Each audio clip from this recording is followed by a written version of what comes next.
बिस्मिल्लाहिर्रहमानिर्रहीम। इस वीडियो में हम डायनेमिक मेमोरी को समझने की कोशिश करेंगे कि डायनेमिक मेमोरी क्या होती है, इसकी प्रॉपर्टीज़ क्या हैं, इसके यूजेस क्या हैं और हम डायनेमिक मेमोरी को किस तरीके से एलोकेट और डी एलोकेट कर सकते हैं। इसके साथ हम डायनेमिक एरेज़ को समझने की कोशिश करेंगे और हम एक एग्जांपल देखेंगे बिडिंग एप्लीकेशन की, ताकि डायनेमिक एरेज़ का इस्तेमाल कोड एग्जांपल के ज़रिए से सामने आ जाए। तो शुरू करते हैं। डायनेमिक मेमोरी वो मेमोरी होती है जो कि रन टाइम पे एलोकेट हो। ठीक है, इस तरह की जो मेमोरी होती है ये एलोकेट होती है जो प्रोग्राम को रैम में जगह मिलती है, उसके अंदर एक हिस्सा होता है, उसको हीप या फिर फ्री स्टोर बोलते हैं, उधर एलोकेट होती है। इस मेमोरी की एलोकेशन और डी एलोकेशन दोनों प्रोग्रामर को मैनेज करनी पड़ती हैं। ये एलोकेट भी खुद प्रोग्रामर के ज़रिए से ही होगी और डी एलोकेट भी प्रोग्रामर के इंस्ट्रक्शंस के ज़रिए से ही होगी। प्रोसेस जब रन होता है तो उसकी मेमोरी लेआउट कुछ इस तरीके से बनती है कि जो इंस्ट्रक्शंस एग्जीक्यूट होती हैं वो इंस्ट्रक्शन वाले पार्ट में जाती हैं। जो प्रोसेस के अंदर इस तरह का डाटा होता है जो कि लिटरल्स हैं, जिस तरीके से एक स्ट्रिंग हो सकती है जिसने चेंज नहीं होना, वो लिटरल्स वाले पार्ट में स्टोर होती है। सिमिलरली हमारे पास एक पार्ट होता है जो कि स्टैटिक डाटा को होल्ड करता है, जिसमें स्टैटिक और ग्लोबल वेरिएबल स्टोर होते हैं। ये तीनों पार्ट जब प्रोसेस स्टार्ट होता है तो उस वक्त इनिशियलाइज हो जाते हैं और इनकी जो लाइफ टाइम है वो प्रोसेस के ख़त्म होने तक रहती है। ठीक है, हीप और या फिर जिसे फ्री स्टोर हम कह रहे हैं वो डायनामिक मेमोरी को होल्ड करती है। और जो स्टैक वाला पार्ट है रैम के अंदर, इसमें लोकल वेरिएबल स्टोर होते हैं। ये ऑटोमेटिकली मैनेज्ड होते हैं, खुद ही क्रिएट होते हैं जब इनकी लाइफ स्टार्ट होती है और जब इनका स्कोप ख़त्म हो जाता है, यानी कि जब हमारे पास ब्रैकेट आ जाए, एंडिंग ब्रैकेट जिसके अंदर वो डिफ़ाइन हुए हों या फिर कोई फंक्शन रिटर्न करे, तो वो ऑटोमेटिकली डिस्ट्रॉय भी हो जाते हैं। लेकिन जो डायनामिक मेमोरी होती है ये प्रोग्रामर को मैनेज करनी पड़ती है। स्टैक वाली मेमोरी की तरह इसे कंपाइलर मैनेज नहीं करता, ये प्रोग्रामर ने ही क्रिएट करनी है और उसी ने ही डिस्ट्रॉय करनी है। हीप और स्टैक के दरमियान में जो जगह आपको नज़र आ रही है, हीप और स्टैक इसमें ऑपोजिट डायरेक्शन में ग्रो करते हैं। C++ में डायनामिक मेमोरी एलोकेट करने के लिए न्यू ऑपरेटर यूज़ किया जा सकता है। न्यू करता ये है कि हीप के ऊपर मेमोरी एलोकेट करता है और उसका एड्रेस रिटर्न कर देता है। यहाँ पे हमारे पास एक फंक्शन फू यूज़ हो रहा है। यहाँ पे हम एक इंटीजर की मेमोरी एलोकेट करते हैं तो हम न्यू इंट करेंगे। न्यू इंट के नतीजे में जो मेमोरी एलोकेट होगी, हमने अज्यूम किया है कि उसका एड्रेस है 0xabc। वो वाला एड्रेस स्टोर हो जाएगा पी के अंदर। पी पॉइंटर है, याद रहे कि पी एक लोकल वेरिएबल है। पी स्टैक पे एलोकेट होगा और इसके अंदर जो एड्रेस स्टोर हुआ है वो हीप पे एलोकेटेड मेमोरी का एड्रेस है। तो पी हम कहते हैं कि पी पॉइंट कर रहा है उस मेमोरी को जो कि हीप पे एलोकेटेड है, क्योंकि पी के अंदर इसका एड्रेस है। जो मेमोरी स्टैक पे एलोकेट होती है उसको असेस करने के दो तरीके होते हैं। एक उसका नाम है जिसको हम आइडेंटिफायर भी कहते हैं, जिस तरह इस केस में वेरिएबल है एक्स, करेक्टर वेरिएबल। हम इसको इसके नाम के ज़रिए से भी असेस कर सकते हैं। और सेकेंडली हम इसका एड्रेस किसी और पॉइंटर में स्टोर करके इनडायरेक्टली पॉइंटर के ज़रिए से भी इस वेरिएबल को असेस कर सकते हैं।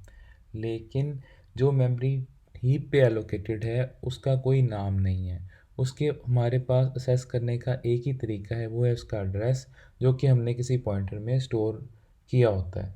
जैसे हम static p is equal to 4 करेंगे तो हम p को डी रेफरेंस कर रहे हैं। डी रेफरेंस का मतलब ये होता है कि पॉइंटर जिस मेमोरी को पॉइंट कर रहा है, या फिर दूसरे अल्फाज में पॉइंटर के पास जिस मेमोरी का एड्रेस स्टोर्ड है उस मेमोरी को असेस करना। तो ये इस मेमोरी में यानी कि 0xabc में 4 स्टोर कर देगा। अगर आप इसकी वैल्यू को प्रिंट करना चाहते हैं तो आप वो भी कर सकते हैं। उस केस में ये इस मेमोरी की वैल्यू लेगा और उसे स्क्रीन पे प्रिंट कर देगा। जब ये फंक्शन रिटर्न होता है, या इस केस में जब इसकी एंडिंग ब्रैकेट आ जाती है, उस वक्त एक इंटरेस्टिंग चीज़ होती है। वो ये होती है कि लोकल वेरिएबल सारे के सारे डिस्ट्रॉय हो जाते हैं जो कि स्टैक पे क्रिएटेड हो।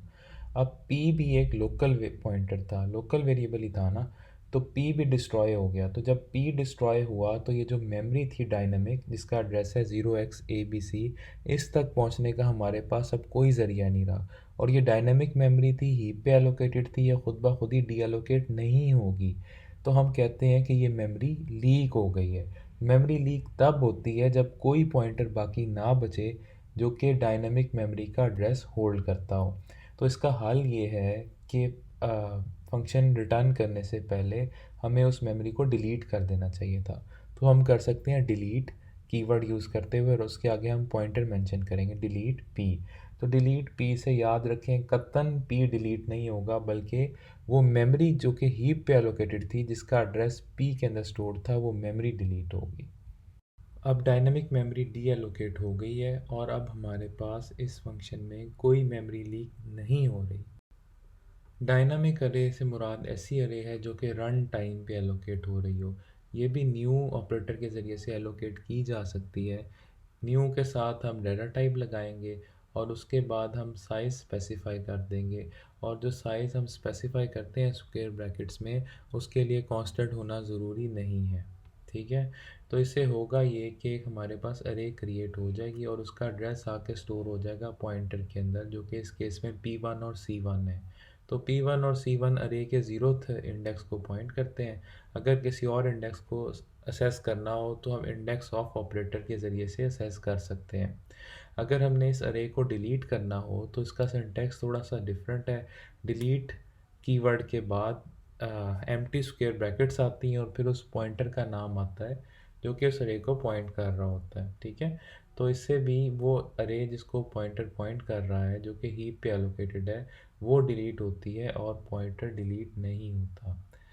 डायनामिक अरे की ज़रूरत हमें अक्सर औकात तब पड़ती है जब हमें रन टाइम पे अरे का साइज़ इंक्रीज़ करना हो। इसके अलावा अगर हमें कंपाइल टाइम पे ये ना पता हो कि हमारे लिए कितनी अरे का साइज़ सफिशेंट होगा, उस सूरत में भी हम डायनामिक अरे यूज़ कर सकते हैं। तो डायनामिक मेमोरी का इस्तेमाल और ज़रूरत सामने लाने के लिए हम एक बिडिंग एप्लीकेशन बना रहे हैं। इसके अंदर करना हमने ये है कि यूज़र को जैसे जैसे कोई बिड मिल रही है, हमारी एप्लीकेशन उसे सपोर्ट कर रही है कि वो अपनी बिड स्टोर कर दे एप्लीकेशन में। ठीक है। अगर उसे एक सर्टन टाइम टी, कोई भी ड्यूरेशन हो सकता है, उस तक कोई भी बिड नहीं आती, तो वो इंडिकेट कर देगा कि इनपुट ख़त्म हो गई है। -1 हम सपोज कर लेते हैं, वो एंटर कर देगा। तो अब हमसे तकाजा ये है कि हमने तमाम बिड्स को सॉर्टेड ऑर्डर में दिखाना है। तो लाजमी बात है, अगर हमने बिड्स को सॉर्ट करना है तो हमें उन्हें स्टोर करना पड़ेगा। और अब यहाँ पे आप समझ सकते हैं कि हमें नहीं पता कि कितने साइज़ की हम अरे लें जो कि सफिशेंट हो। ये बात यूज़र को भी नहीं पता कि कितने बिड्स के बाद इस तरह का टाइम आएगा कि टी सेकंड्स या टी मिनट्स तक कोई भी बिड ना आए। तो इस प्रॉब्लम को सॉल्व करने के लिए हमें डायनामिक अरे यूज़ करनी पड़ेगी। अब हम करेंगे ये कि हम एक डायनामिक अरे बनाएंगे ऑफ सम इनिशियल साइज, इस केस में 4 है। इसमें वैल्यू स्टोर करेंगे। जब ये भर जाएगी फिर हम एक और अरे बना लेंगे, और इस अरे का साइज़ ओरिजिनल अरे से ज़्यादा होगा। ठीक है। इस केस में इस अरे का साइज़ होगा 8। ठीक है। हम डबल कर लेते हैं साइज़। और उसके बाद हमने अगला काम ये करना है कि हमने पुरानी अरे से वैल्यू उठा के इस नई टेम्प अरे में कॉपी कर देनी है। ठीक है। और जब ये वैल्यूज़ कॉपी हो जाए तो हमने ओरिजिनल अरे जो ARR जिस अरे को इस टाइम पॉइंट कर रहा है, उस अरे को हमने डिलीट कर देना है, ताकि हमारे पास कोई मेमोरी लीक ना हो। और चौथा काम हमने ये करना है कि ARR को अब हमने नई अरे की तरफ पॉइंट करवा देना। केस स्टडी में जो हमने प्रॉब्लम देखी है, अब हम उसका सलूशन इम्प्लीमेंट करते हैं। हमने यूज़र से उस वक्त तक इनपुट एक्सेप्ट करके स्टोर करनी है जब तक कि वो -1 नहीं प्रेस कर देता। हमें नहीं पता कि वो कब -1 प्रेस करेगा। ठीक है। और हमने तमाम की तमाम बिट्स को जो भी वो एंटर करेगा उन्हें सॉर्ट करके दिखाना है। तो सॉर्टिंग के लिए मैंने ये फंक्शन लिखा है, ये इंसर्शन सॉर्ट यूज़ करता है। और ये मैंने प्रिंट करने के लिए फंक्शन लिखा हुआ है जो कि अरे को प्रिंट करता है। ठीक है, इस वक्त हमारा फोकस ये है कि हम डायनेमिक अरे का इस्तेमाल देखें। तो मैंने इन दोनों फंक्शंस को फोल्ड कर दिया है। तो हम करेंगे ये कि हम एक इनपुट के नाम से वेरिएबल ले लेते हैं और इसके अंदर वैल्यू हम स्टोर करवा देते हैं 0। ठीक है, और हम साइज़ के लिए एक और वेरिएबल ले लेते हैं और इसके अंदर इनिशियल साइज़ हम अरे का कोई सा भी रख लेते हैं। हमने 10 रख लिया है। हमने ये भी ट्रैक करना है कि एक्चुअल अरे में कितने एलिमेंट स्टोर हो चुके हैं। ठीक है, तो एलिमेंट्स के नाम से मैंने एक और वेरिएबल लिया है, इसके अंदर 0 रखवा दिया है। और अरे जो है हमारी, उसको अब हमने डायनामिक अरे को क्रिएट करना है। तो डायनामिक अरे को क्रिएट करने के लिए हमें चाहिए इंटीजर टाइप की अरे है, तो एक इंटीजर पॉइंटर, और इसको मैं करूँगा न्यू इंट और यहाँ पे मैं डाल दूँगा साइज़ की वैल्यू। ठीक है, तो ये डायनामिकली एक एरे क्रिएट होगी हीप पे और उसका एड्रेस ARR के नाम से जो पॉइंटर है इसमें स्टोर हो जाएगा। फिर हम एक वाइल लूप लगाते हैं कि जब तक इनपुट में -1 ना आ जाए उस वक्त तक हम यूज़र से इनपुट एक्सेप्ट करेंगे। ठीक है, अगर तो हमारे पास अरे में जगह हुई तो सिंपली हम एलिमेंट्स वाले इंडेक्स पे जाके वैल्यू को स्टोर करवा देंगे, जो भी वैल्यू इनपुट में आई है।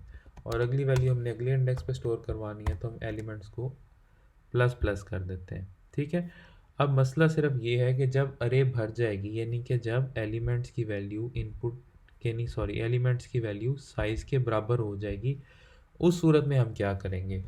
तो उस सूरत के लिए हम एक इफ़ स्टेटमेंट यूज़ करते हैं कि if elements is equal to size. तो इस सूरत के अंदर अब हमने क्या करना है? हमने पहले बात की थी कि हम एक नई अरे बनाएंगे और उस अरे के अंदर पुरानी अरे कॉपी कर देंगे, पुरानी अरे को डिलीट कर देंगे, और जो साइज़ होगा हमारा वो भी हम बढ़ा लेंगे, ये जो साइज़ वाला वेरिएबल है। ठीक है, और इसके साथ साथ हमने ये भी करना है कि जो ARR पॉइंटर है इसको नई अरे की तरफ पॉइंट करवा देना है। ठीक है, तो सबसे पहले हम साइज़ को इंक्रीमेंट कर 2 से मल्टीप्लाई करके साइज़ में ही स्टोर कर देते हैं। ठीक है, नई अरे सिमिलरली बनेगी जिस तरीके से हमारे पास ये ARR वाली अरे बनी है, इसी तरीके से बनेगी। तो साइज़ की वैल्यू अपडेट हो चुकी है, तो यहाँ पे हम न्यू इंट साइज़ कर देते हैं। और अब हमने पुरानी अरे से वैल्यू उठा के तो नई अरे यानी कि टेम्प अरे में कॉपी करनी है। तो डायनामिक अरेज के लिए रेंज बेस्ड फॉर लूप काम नहीं करता, तो फिर हमें simple for loop he use करना पड़ेगा। ठीक है, यहाँ पे अब मैं ये करूँगा कि टेम्प ऑफ आई के अंदर सिंपली ARR ऑफ आई की वैल्यू प्लेस करता जाऊँगा, तो इससे पूरी की पूरी ARR ऑफ आई जो पुरानी अरे थी वो नई अरे यानी कि टेम्प अरे में आ जाएगी। अब पुरानी अरे को हमने डिलीट कर देना है क्योंकि हम नहीं चाहते कि हमारे प्रोग्राम में कोई भी मेमोरी लीक हो। और इसके बाद आखिरी काम हमने करना नहीं भूलना कि पुरानी अरे वाला जो पॉइंटर था ये डिलीट तो हमने कर दिया। अब हमने जो टेम्परेरी अरे है इसको ARR में स्टोर करवा दिया। तो अब ARR इस अरे को पॉइंट करेगा जिसका साइज़ ज़्यादा है, और टेम्प जो एक लोकल वेरिएबल है इसका स्कोप इस ब्रैकेट तक है। ठीक है, तो जैसे ये ब्रैकेट आएगी तो टेम्प डिस्ट्रॉय हो जाएगा, लेकिन ये जो मेमोरी हमने क्रिएट की है इसको अब ARR पॉइंट कर रहा है। तो मेमोरी लीक उस सूरत में होती है अगर ARR भी इसको पॉइंट ना कर रहा होता। तो जब तक एक डायनामिक मेमोरी को कोई एक भी पॉइंटर पॉइंट कर रहा है उस वक्त तक हमारे पास मेमोरी लीक नहीं होती बाय डेफिनेशन। ठीक है, और उसके बाद हमने ये अगली दफ़ा फिर लूप चलेगा।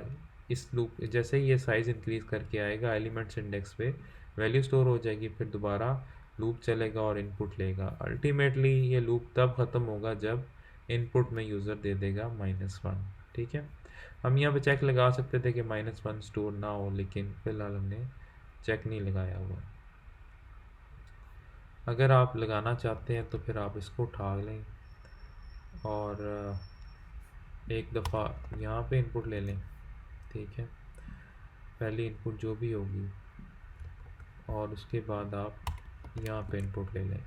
तो इससे ये होगा कि जो भी आखिरी इनपुट देगा -1, उसके बाद ये इधर जाके कंडीशन चेक होगी, तो फिर वो -1 हमारे पास स्टोर नहीं होगा।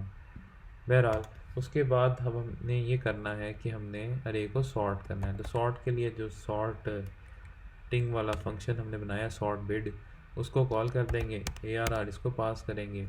अरे का साइज़ देना ज़रूरी है, तो जितने एलिमेंट्स हैं वही अरे का साइज़ है, इफेक्टिव साइज़ जो है, ठीक है, वो हम कॉल कर देंगे, दे देंगे इसे। और इसके साथ ही हम जो अरे है इसको डिलीट कर देंगे। इसके बाद प्रोग्राम ख़त्म ही हो रहा है। अगर आप ना भी डिलीट करते हैं तो जब प्रोग्राम ही ख़त्म हो जाता है, रिटर्न हो जाता है मेन फंक्शन से, तो सारा कुछ वैसे ही डिलीट हो जाता है बशमूल डायनेमिक मेमोरी के। लेकिन फिर भी अच्छी प्रैक्टिस यही है कि हमें डिलीट कर देना चाहिए, ठीक है। और सॉर्टिंग के बाद हमने अरे तो प्रिंट ही नहीं की, तो हमने डिलीट करने से पहले अरे को प्रिंट भी करना है। उसके लिए प्रिंट अरे वाला फंक्शन मैं कॉल करता हूँ और ARR इसको दे देते हैं, और साइज़ के अंदर अब हम एलिमेंट्स दे देते हैं, ठीक है। तो ये हमारे पास इसका सोल्यूशन है। इसको बिल्ड करते हैं तो ये बिल्ड हो जाएगा, ठीक है। अब इसको चला के देखना है, तो साइज़ की वैल्यू हम 5 कर देते हैं ताकि जल्दी वो केस आ जाए हमारे पास जब अरे फिल हो जाएगी, या दूसरे अल्फाज में जब एलिमेंट्स की वैल्यू साइज़ के बराबर हो जाएगी, ठीक है। तो इसको अगर मैं चलाता हूँ तो यहाँ पे हम वैल्यूज़ देते हैं। तो पहली वैल्यू हम दे देते हैं 7, उसी वैल्यू दे देते हैं 9, 13, 43, 17, और दे देते हैं 5, और फिर हम दे देते हैं -5 हो गई है कि नहीं, 3 और 3, हाँ 5 हो चुकी हैं, 5 से ज़्यादा हो गई हैं। -1 हम देते हैं, तो फिर ये हमारे पास वैल्यूज़ आ रही हैं 2, 3, 4, 5 और 6 सॉर्टेड ऑर्डर में, ठीक है। तो हमारे पास डेफिनेटली ये वाली चीज़ भी चली है। और अब अगर आप मज़ीद देखना चाहते हैं तो आप इसे यहाँ पे ब्रेक पॉइंट लगाएं और इसे चला के देखें स्टेप बाय स्टेप, ताकि मज़ीद आपके सामने ये चीज़ आए कि ये किस तरीके से काम कर रहा है। यहाँ पे आपको 2 कोड स्निपेट्स दिखाए गए हैं, जिनमें से एक काम करता है राइट साइड वाला और लेफ़्ट साइड वाला काम नहीं करता।